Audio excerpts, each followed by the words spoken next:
Hi guys, welcome back to 52 Men of the Bible, the video series that we're doing here at CVM Cymru throughout 2022. And we're coming to the back end of it now.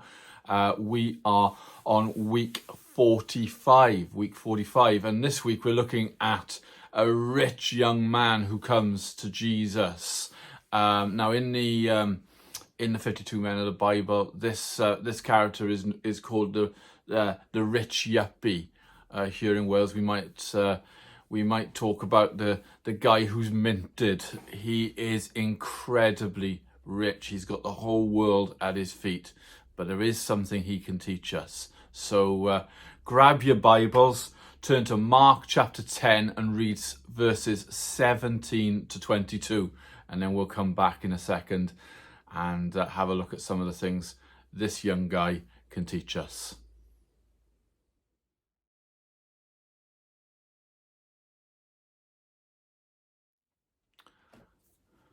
Okay guys, I'm going to start this week off with a bit of a confession if I can. My confession is this, that in recent times I have been struggling to read the Bible. It's not that I'm struggling to pick it up and open it or anything like that. It's there and it remains part of my life. But actually I'm struggling to always apply it to my life. I think I'm reading the Bible a little bit as a spectator. You know, it's wanting to see what's in the Bible, but not really as good at taking each verse and really saying, what does this actually mean to me in my life? And I mean, it's a good thing just to keep on reading the Bible, and that's what I would say in this. We just keep reading it and keep praying, and our hope and our faith and our belief in God is that we will reach a point where the Bible will return to have that razor cutting power in our lives.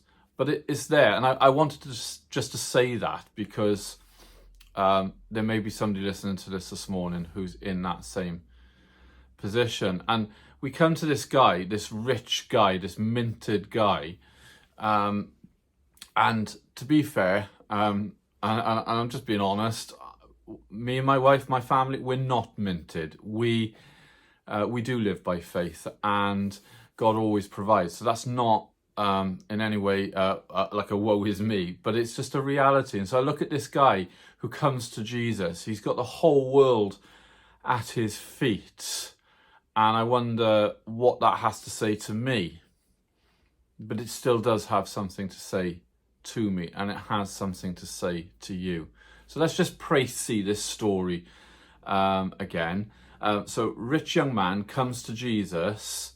He's probably filled with self-belief and confidence. I think he pretty much thinks he's doing all right at life. I think he probably thinks he's bossing it. So there's not a lot of desperation or need that he senses with Jesus, but there's something that pulls him to Jesus. There is an attraction that pulls him in, and I think that is simply that Jesus is the Son of God, and whenever we encounter God, there has to be a reaction. It's either we're going to run away from him or we're going to be drawn closer to him. There's no neutral place. And so this guy is drawn closer to Jesus, and he says to Jesus, look, you know what? I've obeyed every law that Moses set. I am proper good at this.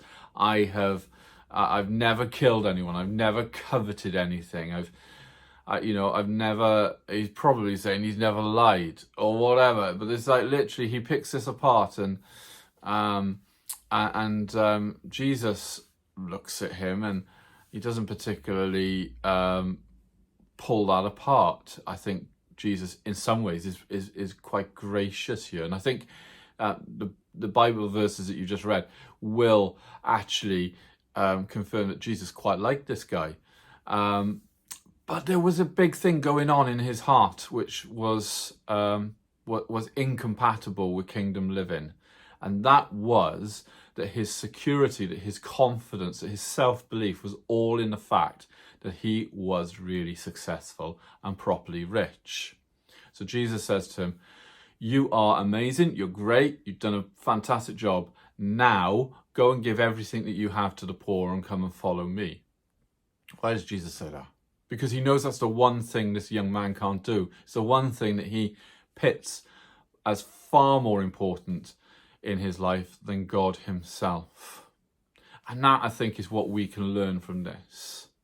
It's about our priorities. It's about what is most important to us.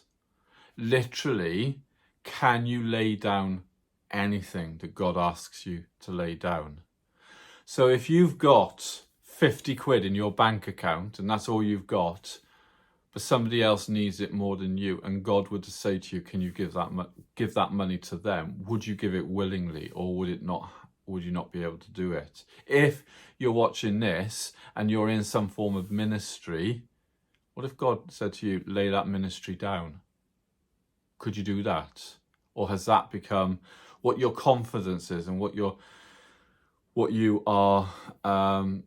rely on? Is it your identity, I think is what I'm trying to say.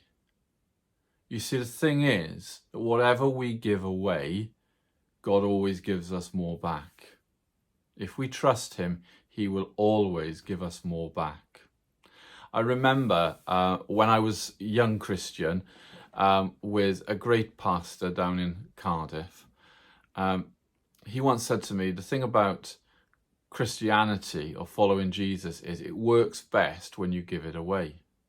And what he was talking about at that point was he was teaching me, and he was mentoring me to be much more evangelistic in my day-to-day living, and just to be more willing to share the hope that I was carrying with everyone around me.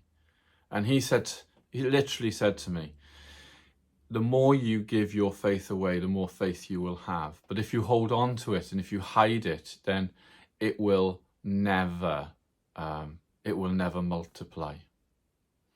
Currently, I have, or over the last few years, I've been dysgu Cymraeg. I've been learning Welsh. And what I realise is, the more you speak it out, the more you talk in Welsh, the more you learn. And the more you realise you know. The more nervous you are, and the less you talk about it, the less you feel you know, and it does not grow. See, all of life for us is about giving stuff away. It's about sharing. This is just the way life works. The more we share, the more stuff grows. And ultimately, what we have to remember anyway is that everything we have has been given to us by God. And that's what this rich young man never understood. That actually he didn't have anything. He may have had lots of money in his own bank account. He may have lived in a big mansion. But ultimately, it was all owned by God anyway. None of it was his. We are just stewards of our money, of our time, of our resources, even, dare I say it, of our personalities. Everything is God's. There is a story that Beachy uses right at the end of this chapter about Alexander the Great. Now, Alexander the Great was one of the greatest explorers and conquerors of his day. And there's a story that he was buried in an open casket with his hands open and facing upward. And literally what he was saying to everyone around him was that he was leaving this world with nothing. He had achieved everything, but actually when he left the world, he left with nothing. Job in the Old Testament said, "Naked I came into the world, and naked I will leave it."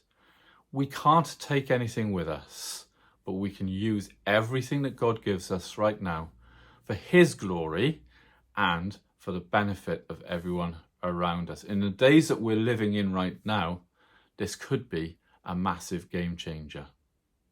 Take care, guys, and have a great week.